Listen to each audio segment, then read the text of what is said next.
Sebuah kisah mahakarya terbaik dari S.H. Mintarja yang sangat populer di masanya berlatar belakang kerajaan Singasari.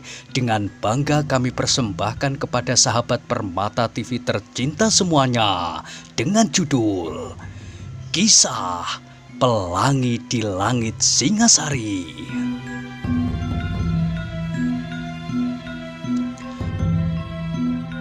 Pada kesempatan yang sangat baik ini, kita masuk pada episode yang ke-176.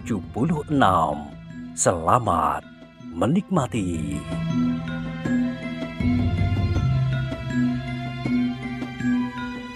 Pada episode sebelumnya telah diceritakan, Kepu Sindet kadang-kadang tersenyum sendiri di dalam hati, meskipun wajahnya tetap membeku.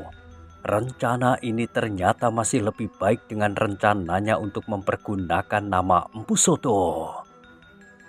Persetan dengan empu gila itu, katanya di dalam hati.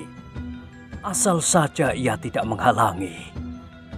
Kuda-kuda itu berjalan semakin lama semakin jauh, tidak terlampau cepat. Bahkan seakan-akan mereka sedang bercengkrama di luasnya padang rumput yang berwarna kekuning-kuningan. Sekali-sekali mereka melewati gerumbul-gerumbul perdu yang berwarna kelam. Tiba-tiba Kepu Sindet bergumam, "Kuda Sempana, kita akan sering melewati tempat ini. Siapa tahu, suatu ketika kita akan bertemu dengan seseorang yang dapat kita jadikan alat untuk menyampaikan penawaran kita kepada Ken Dedes." Kuda Sempana tidak menjawab dan Kepu Sindet pun tidak berbicara lagi. Sambil berdiam diri mereka meneruskan perjalanan mereka ke Tumapel untuk melihat-lihat saja kemungkinan yang dapat mereka lakukan. Sementara itu Ken Arok sedang marah-marah di dalam gubuknya. Ketika ia pulang dari bendungan, maka segera ia ingin berganti pakaian karena pakaiannya telah menjadi sangat kusut dan kotor.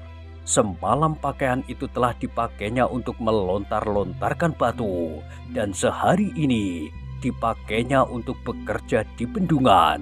Karena itu maka pakaiannya itu telah penuh dengan debu. Tetapi ketika ia membuka seikat bungkusan di sudut gubuknya, tempat ia menyimpan pakaian, maka tiba-tiba ia mengumpat. Ternyata di dalam bungkusan itu hanya terdapat seonggok rumput kering.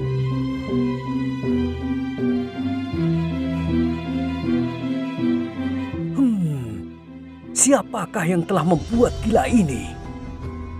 Tanpa sesadarnya Ken Arok berteriak. Beberapa orang mendengar suara teriakan itu dan dengan tergesa-gesa mereka mendatangi.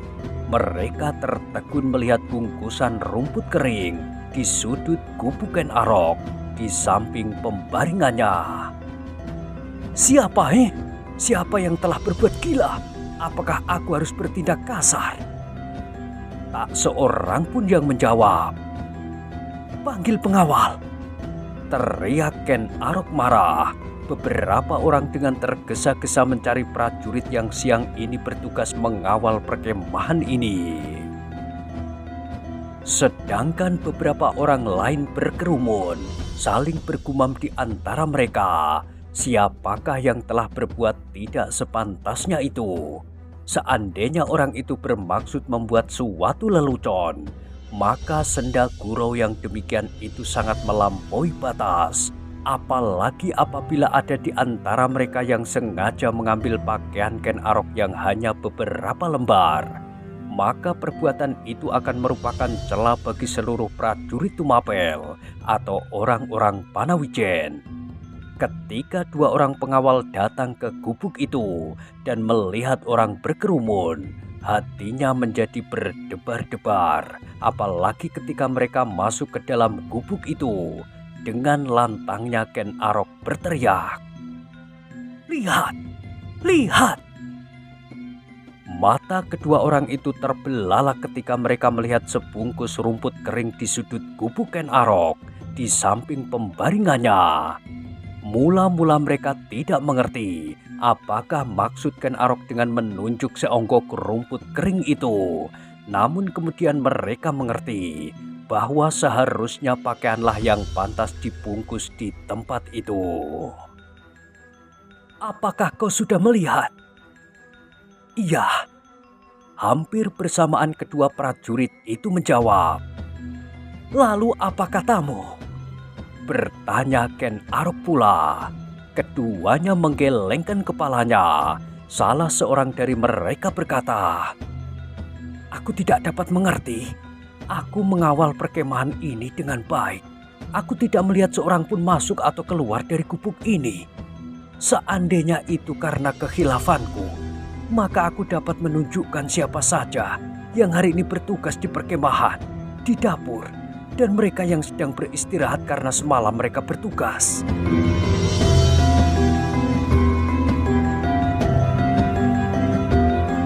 Panggil mereka, berkata Ken Arok. Nadanya meninggi dan wajahnya menjadi tegang. Panggil mereka, aku tidak senang dengan lelucon yang tidak pantas ini. Kedua pengawal itu mengangguk. Salah seorang di antaranya menjawab, baik, kami akan memanggil mereka semua. Kedua orang itu pun kemudian keluar dari gubuk Ken Arok. Beberapa orang lain membantunya memanggil orang-orang yang oleh kedua pengawal itu disebut namanya. Di dalam gubuknya Ken Arok hampir tidak sabar menunggu kedatangan kedua orang pengawal itu. Ketika keduanya datang, maka orang-orang yang mereka panggil pun satu-satu segera menyusul masuk ke dalam gubuk itu. Hampir saja Ken Arok membentak-bentak mereka dengan marahnya. Seandainya Ki Buyut Panawijen tidak segera masuk ke dalam gubuk itu pula. Ternyata peristiwa itu sudah pula terdengar oleh orang-orang Panawijen, sehingga wajah Ken Arok menjadi agak kemerah-merahan. Maaf Ki Buyut, aku sedang mengurus sesuatu peristiwa yang memalukan. Sebenarnya aku hanya ingin mengatakan kepada mereka bahwa hal yang demikian sebaiknya tidak terulang. Permainan yang keterlaluan. Ki Buyut Panawijen yang telah lanjut itu mengangguk-anggukkan kepalanya. Ia pun agaknya tidak senang melihat kejadian itu. Kejadian itu akan dapat menimbulkan ketegangan-ketegangan di dalam perkemahan itu. Tetapi orang tua itu tidak segera mencampuri persoalannya. Karena Ki Buyut menganggap bahwa persoalan itu masih terbatas pada prajurit-prajurit Tumapel sendiri. Meskipun demikian Ki Buyut itu berkata, kejadian ini patut disesalkan, Ger. Ya Ki Buyut, aku harus sekali-sekali bertindak terhadap orang-orang yang tidak dapat menempatkan dirinya, menyesuaikan diri dengan keadaan. Ki Buyut mengangguk-anggukkan kepalanya. Sementara itu orang-orang yang dipanggil oleh Ken Arok telah berkumpul berjejal-jejal di dalam gubuk itu. Tetapi karena di dalam gubuk itu pula ada Ki Buyut Panawijen, maka Ken Arok bersikap agak berhati-hati. Apakah kalian berada di perkemahan siang ini? Ken Arok bertanya. Orang-orang itu menganggukkan kepala mereka. Beberapa di antara mereka menjawab, iya, kami siang ini berada di sini. Lihat, apakah yang terjadi di sini? Tak seorang pun yang menyahut. Mereka melihat seonggok rumput kering.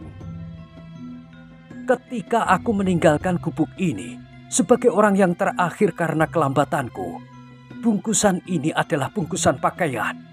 Tetapi sekarang yang ada di sini adalah seonggok rumput. Aku tidak menyayangkan pakaianku yang hilang, sebab aku akan dapat meminjam salah seorang dari kalian, dan besok akan dapat mohon ganti kepada aku. Tetapi Sendaguro yang demikian sangat menyakitkan hati. Aku minta siapa yang telah berbuat segera menyatakan dirinya. Kali ini aku tidak akan berbuat apa-apa. Tetapi ingat, hal ini tidak boleh terulang.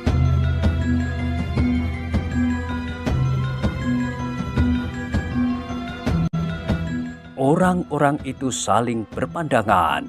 tetapi wajah-wajah mereka menunjukkan perasaan mereka yang menjadi cemas. Sejenak mereka tidak dapat berkata sepatah kata pun, sehingga mereka mendengar Ken Arok berkata, "Jangan menunggu aku mengambil tindakan." Salah seorang prajurit yang sudah setengah umur kemudian menjawab, "Aku kira tidak seorang pun dari kami yang berbuat demikian. Kami tahu menempatkan diri kami, meskipun kadang-kadang kami bergurau hampir tidak terkendali. Tetapi kami tidak akan sampai tindakan yang sejauh itu." Ken Arok mengerutkan keningnya. Ia dapat memahami jawaban itu, tetapi ia tidak dapat mengerti bahwa hal itu dapat terjadi. Sejenak Ken Arok berdiam diri sambil memandangi wajah-wajah yang ada di sekitarnya. Ketika terpandang olehnya wajah dua orang yang semalam mengawal perkemahan dan sehari ini beristirahat di perkemahan, maka tiba-tiba ia berkata, "Baik, baik. Semua keluar dari gubuk ini, semuanya, kecuali kedua orang ini." Kedua pengawal itu mengerutkan kening mereka. Dada mereka menjadi berdebar-debar. Sedangkan beberapa orang kawan mereka pun memandang mereka dengan penuh pertanyaan. Apakah yang telah mereka lakukan? Sesaat kemudian satu-satu orang-orang di dalam ruangan itu mengalir keluar. Yang tinggal di dalam gubuk itu kemudian tinggallah kedua pengawal itu, Ken Arok dan Ki Buyut Panawijen. Meskipun demikian, para prajurit yang berkerumun masih saja berkerumun. Mereka berdiri berjejal-jejal di luar pintu gubuk Ken Arok. Tetapi agaknya Ken Arok tidak senang melihat mereka. Karena itu maka ia melangkah ke muka pintu sambil berkata, "Sudahlah, kembalilah kalian ke dalam gubuk kalian masing-masing. Aku kira tidak ada lagi yang akan aku persoalkan. Aku tahu bahwa tidak ada di antara kalian yang telah melakukannya." Sejenak para prajurit itu saling berpandangan dan mereka mendengar Ken Arok berkata selanjutnya, "Kembalilah dan beristirahatlah. Lupakan peristiwa ini. Aku akan menyelesaikannya sendiri tanpa mengganggu kalian lagi." Meskipun hati para prajurit itu masih diganggu oleh berbagai pertanyaan, terutama tentang kedua kawannya yang masih berada di dalam gubuk Ken Arok, namun mereka terpaksa meninggalkan tempat itu kembali ke dalam gubuk masing-masing. Meskipun mereka masih tetap menunggu apa yang akan terjadi atas kedua kawannya. Setelah para prajurit meninggalkan tempat itu, maka Ken Arok pun kembali masuk ke dalam ruangan gubuknya yang diterangi oleh sebuah pelita minyak yang tersangkut pada tiang bambu. Sinarnya yang redup berguncang ditiup angin padang yang agak keras. Sejenak ruangan itu dicekam oleh kesepian, namun kesepian yang sangat tegang. Kedua prajurit yang semalam mengawal perkemahan itu masih berdiri tegak seperti tonggak. Sekali-kali mereka saling berpandangan, namun kemudian mereka kembali mendengar jantung masing-masing berdebaran. Mereka terkejut ketika tiba-tiba Ken Arok memecah kesepian, justru dengan nada yang rendah perlahan-lahan. "Duduklah." Sekali lagi mereka saling berpandangan dan sekali lagi mereka mendengar suara Ken Arok lunak. "Duduklah." Kemudian kepada Ki Buyut Panawijen Ken Arok mempersilahkan pula. "Silahkan Ki Buyut, duduklah." Mereka berempat kemudian duduk berkeliling. Sejenak mereka saling berdiam diri. Namun kemudian Ken Arok mulai berbicara kepada kedua prajurit itu.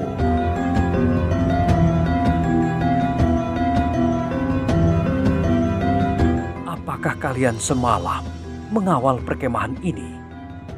Hampir bersamaan mereka menjawab, "Iya, kami mengawal perkemahan ini semalam." "Iya, aku bertemu kalian semalam," sahut Ken Arok. Tetapi sejenak ia menjadi ragu-ragu. Ia ingin bertanya kepada kedua pengawal itu tentang seorang yang bernama Bangu Samparan. Namun ia takut mendengar jawabannya. Seandainya kedua prajurit itu menggelengkan kepala mereka dan berkata bahwa mereka tidak melihat seorang pun, maka itu berarti bahwa otaknya sendiri yang sudah tidak wajar lagi. Karena itu untuk sesaat Ken Arok terdiam. Dipertimbangkannya baik-baik pertanyaan-pertanyaan yang bergelut di dalam dadanya, supaya tidak meluncur berdesak-desakan sehingga membayangkan kegelisahannya. Baru sejenak kemudian Ken Arok itu bertanya, "Kau hari ini beristirahat?" Keduanya mengangguk-anggukkan kepalanya dengan ragu-ragu. "Ya," jawab mereka. "Bukankah kau semalam datang kepadaku ketika aku berjalan-jalan di luar gubuk ini?" "Ya, kami memang datang kemari." Ken Arok mengerutkan keningnya. Sekali lagi ia menjadi ragu-ragu. Kenapa ia mesti bertanya? Kenapa kedua orang itu tidak berkata kepadanya bahwa semalam mereka mengantarkan seseorang kepadanya? "Semalam udara di dalam gubuk terlampau panas. Aku berjalan keluar ketika kalian datang. Bukankah begitu?" Kedua prajurit itu menjadi heran mendengar pertanyaan Ken Arok yang melingkar-lingkar itu. Namun mereka menjawab pula, "Iya, udara memang terlampau panas semalam." "Oh," desah Ken Arok di dalam hatinya. Tetapi akhirnya ia tidak sabar lagi menunggu kedua orang itu berkata dengan sendirinya tentang peristiwa semalam yang dapat menjawab pertanyaan-pertanyaan di dalam hatinya. Jawaban kedua orang itu tidak dapat disimpulkannya. Apakah mereka datang hanya berdua atau dengan seseorang yang lain? Karena itu maka Ken Arok tidak lagi menunggu. Langsung ia bertanya dengan dada yang berdebar-debar, "Apakah kau semalam membawa seseorang kepadaku? Seorang tamu?" Wajah Ken Arok menjadi tegang selama ia menunggu kedua orang itu menjawab. "Kalau mereka menggeleng," berkata Ken Arok di dalam hatinya, "ternyata aku telah menjadi gila. Aku telah melihat apa yang sebenarnya tidak pernah ada." Hampir terlonjak Ken Arok ketika mendengar orang itu menjawab, "Iya, kami semalam mengantarkan seseorang kemari. Seorang tamu." "Oh," Ken Arok menundukkan kepalanya. Kedua tangannya menyangga keningnya seolah-olah kepala itu menjadi terlampau berat. Kedua prajurit itu, Ki Buyut Panawijen, menjadi heran melihat tingkah lakunya, sehingga orang tua itu bertanya, "Apa yang telah terjadi, Ngger?" "Oh," tergagap Ken Arok menjawab, "Tidak apa-apa Ki Buyut. Aku hanya dibingungkan oleh perasaanku sendiri." Kemudian kepada kedua prajurit itu ia ingin meyakinkan dirinya sendiri. "Jadi kalian semalam telah membawa Bangu Samparan kepadaku?" "Iya, seseorang," jawab mereka. "Bukan orang Panawijen dan bukan orang dari Tumapel." Ya, orang itu adalah Bangu Samparan." Ken Arok menarik nafas dalam-dalam. "Aku tidak gila," katanya di dalam hati. "Aku tidak gila. Bangu Samparanlah yang gila." Meskipun demikian Ken Arok tidak dapat ingkar kepada diri sendiri bahwa apa yang telah terjadi itu, kegelisahan, kebingungan dan keraguan-raguan adalah akibat dari mimpi yang gila yang didengarnya dari mulut Bangu Samparan. Seandainya ia tidak pernah mendengar mimpi itu, maka ia tidak akan bingung seandainya Bangu Samparan itu benar-benar tidak pernah datang sekalipun. Tetapi Bangu Samparan itu ternyata benar-benar telah datang di gubuknya. Bangus Samparan itu telah bercerita kepadanya tentang sesuatu yang telah membuatnya gelisah. Kalau tidak, maka ia tidak akan bingung bertanya kepada orang-orang yang dijumpainya tentang seseorang yang bernama Bangus Samparan. Kalau pikirannya tidak sedang dikacaukan oleh angan-angan yang gila yang diucapkan oleh Bangus Samparan itu, maka ia akan cukup tenang untuk bertanya kepada orang-orang yang langsung berkepentingan.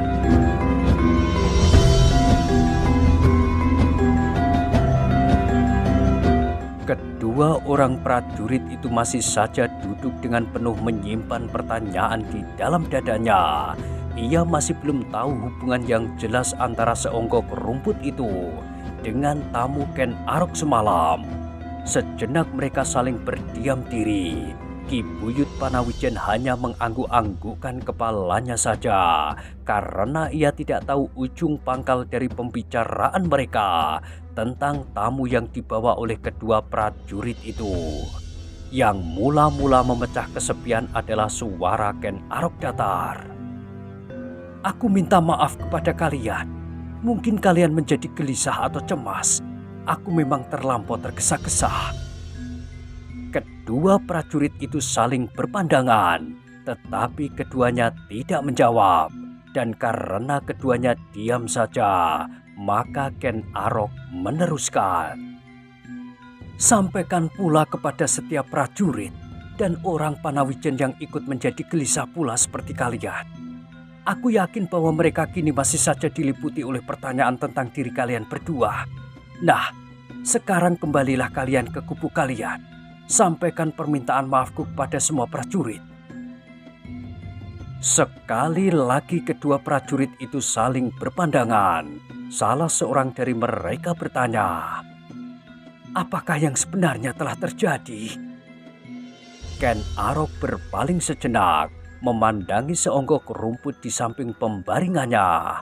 Katanya, "Dalam kegelisahan, aku terlampau cepat menjadi marah.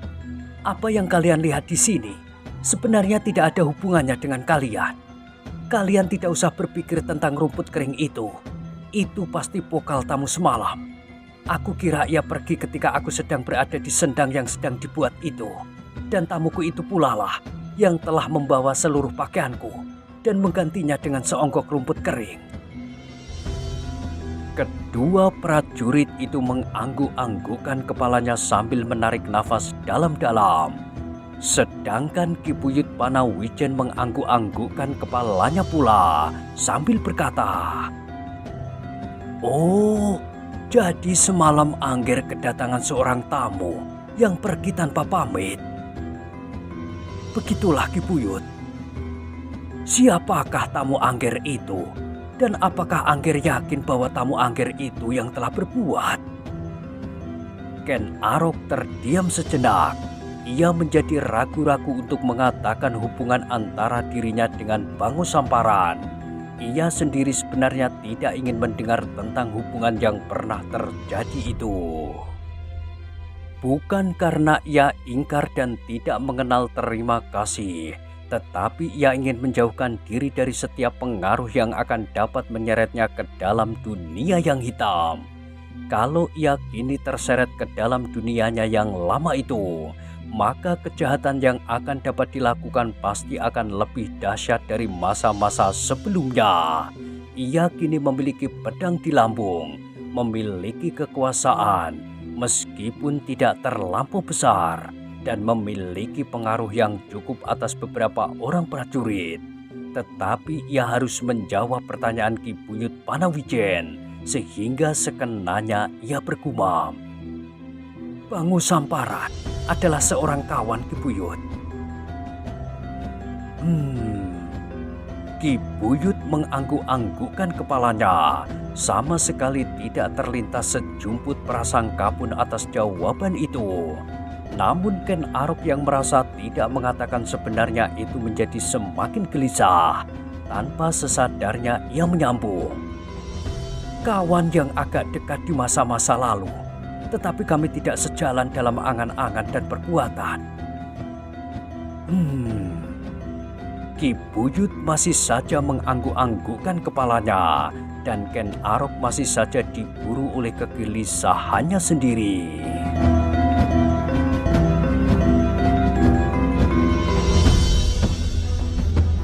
Tetapi kami sudah lama sekali berpisah, Ki Buyut. Tergagap Ken Arok berkata terus. Dan sebenarnya aku tidak ingin lagi bertemu dengan orang itu. Ki Buyut mengangguk-angguk terus. Aku menyesal bahwa ia datang kemari semalam. Orang itu benar-benar gila. Ia datang dengan kegilaannya. Ki Buyut masih mengangguk-angguk, tetapi ia heran melihat sikap Ken Arok yang tiba-tiba menjadi semakin tegang. Keheranan Ki Buyut Panawijen itu terpancar di dalam sorot matanya. Namun Ken Arok menangkap sorot mata itu dengan atas kegelisahan, sehingga Ken Arok merasa seakan-akan Ki Buyut Panawijen itu tidak mempercayainya. Ki Buyut, aku berkata sebenarnya. Aku berkata apa yang sebenarnya terjadi. Ki Buyut menjadi semakin heran, namun ia tidak segera menjawab. Kenapa Ki Buyut tidak percaya? Ki Buyut terkejut mendengar pertanyaan itu sehingga hampir-hampir ia terlonjak dari duduknya. Kening yang telah mulai berkerut dilukisi oleh garis-garis ketuaannya menjadi semakin berkerut-merut. Kenapa aku tidak percaya, Angger? Kenapa? Aku percaya kepada Angger. Bahkan aku mempercayakan seluruhnya kepadamu. Sepeninggal Mahesa Agni, maka segenap kepercayaan ada padamu, Ger. Tetapi sorot mata Ki Buyut itu... Ki Buyut menjadi semakin bingung. Bagaimana dengan sorot mataku? Apakah sorot mataku mengatakan kepadamu bahwa aku tidak mempercayaimu? Aku tidak tahu bagaimana aku harus memandang Angger. Jawaban itu terasa telah menghunjam ke dalam jantung Ken Arok. Sejenak Ken Arok terbungkam. Ia dapat merasakan kejujuran yang terpancar dari jawaban Ki Buyut yang tua itu. Sehingga karena itu, maka disadarinya betapa ia menjadi cemas dan bingung karena Bangu Samparan. Terpatah-patah Ken Arok itu kemudian berkata, "Maaf Ki Buyut, maaf. Aku telah benar-benar menjadi bingung." Ki Buyut Panawijen tidak segera menyahut. Dipandanginya saja anak muda itu dengan beribu pertanyaan di dalam dadanya. Tetapi kemudian orang tua itu pun dapat menangkap kegelisahan yang sangat telah mengganggu Ken Arok.